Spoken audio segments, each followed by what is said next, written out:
Good morning, everyone. I just thought I'd jump back on here for a little bit and well, give a little update on things. The yeah, it's interesting, that the caption. Why do they think we need value? I remember back in when I was bumping heads to get back on some of the things I was trying to get back on that I used to get. That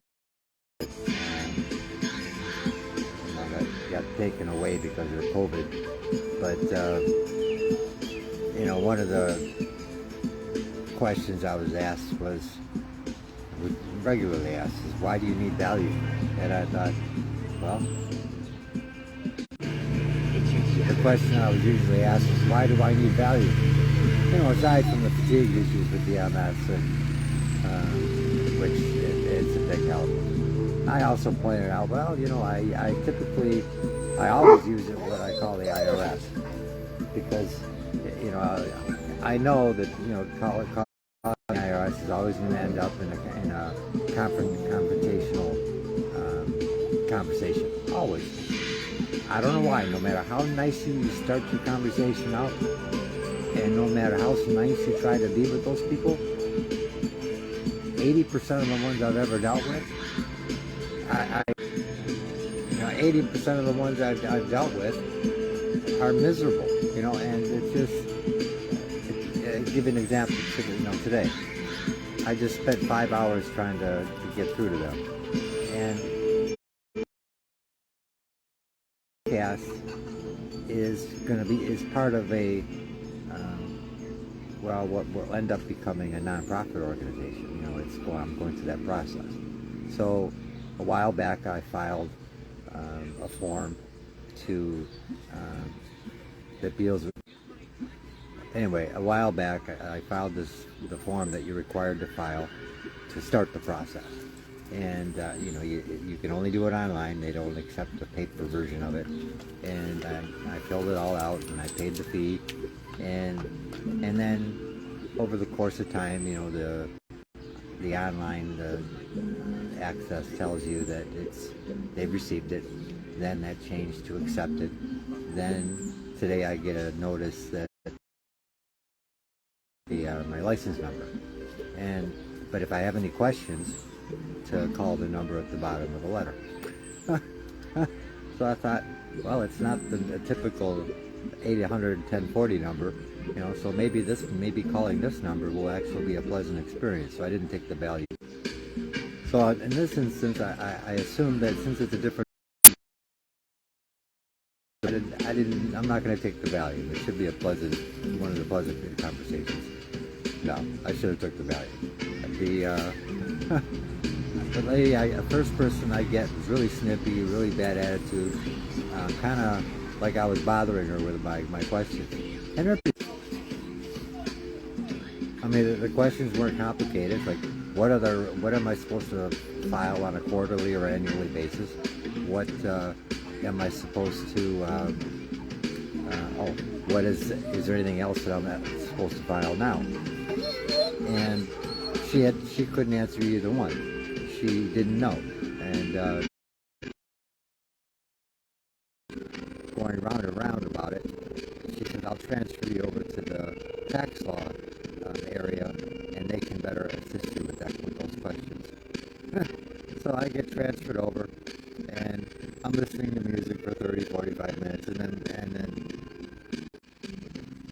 so after listening to all that music, I get disconnected. And so I call back, and then I have to, start all over again with somebody different. But the other person, to their credit, was friendlier. But they still didn't have the answers to the questions and had to transfer me over to the tax law department. And so I get transferred back to the same, the extension where I got to listen to the music, and then it must be automatic. After 45 minutes, you just get hung up on, because the 45 minutes went by. Oop, there goes my phone again. Today, on the fourth call, the lady said, the first person, when I asked her the original questions, she says, well, and I started telling her about how long I've been trying to. She talked about referring me over to the tax law department, and so I explained to this person that what happened in the previous calls and how I keep getting hung up on after 45 minutes. And she says, well, you should call earlier in the day. call earlier in the day. And I told her I started calling you at 9 a.m. this morning. How much earlier can I call? These people are amazing. And then, you got groups out there across the country talking about abolishing the IRS. I tell you, I don't have a position on that at this point. I mean, we need our government. But, anyway, I'm not going to, I don't know about abolishing the IRS altogether because the government does need a way to collect revenue to pay its bills. But it definitely needs some reforming. It's a mess. No matter what I do when it comes to the government, everything is always a mess. And it's over simple stuff. I don't know why they it seems like it's almost as if they got employees there that get off on making people aggravated.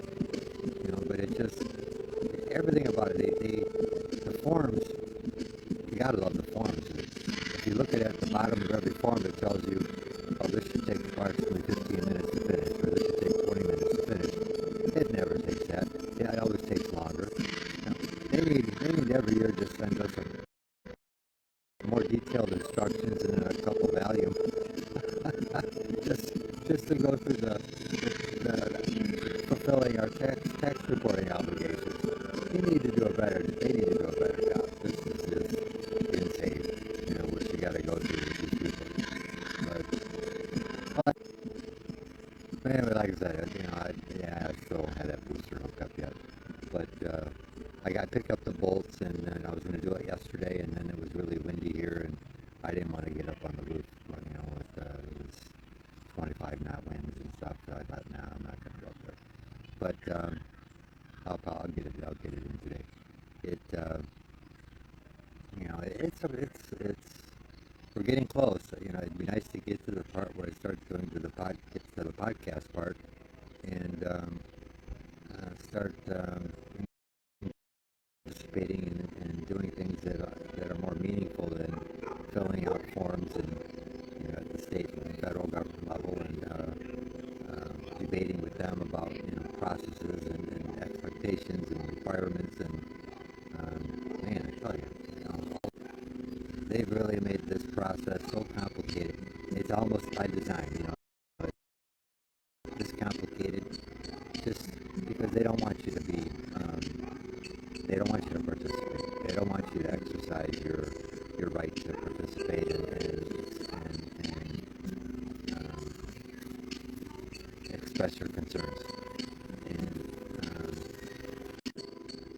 yeah, it's terrible.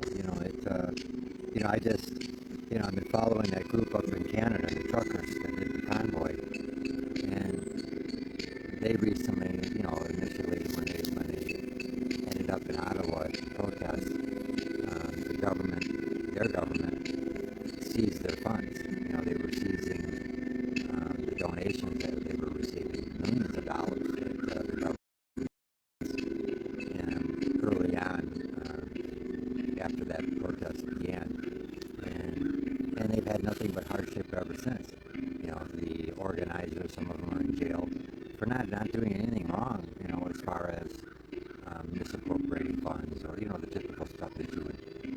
I mean, those folks are being held in prison or jail for merely exercising their right to assemble and protest.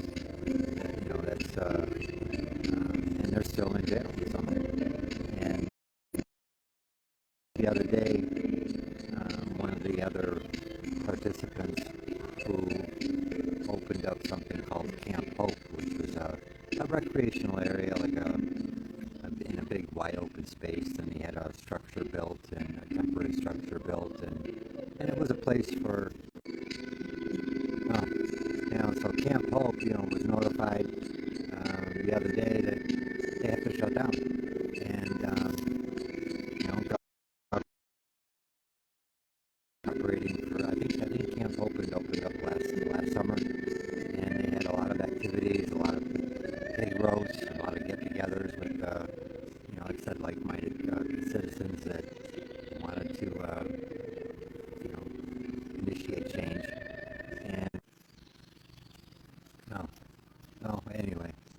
So whenever you try to participate and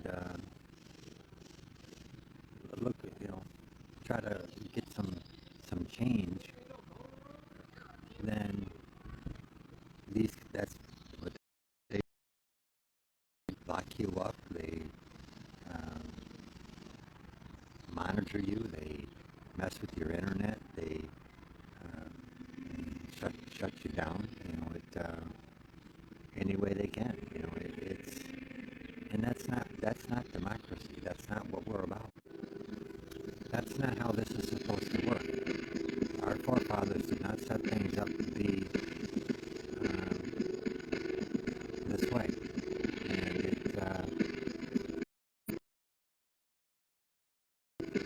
that's why I'm doing what I'm doing. And like I've said in earlier videos, I expect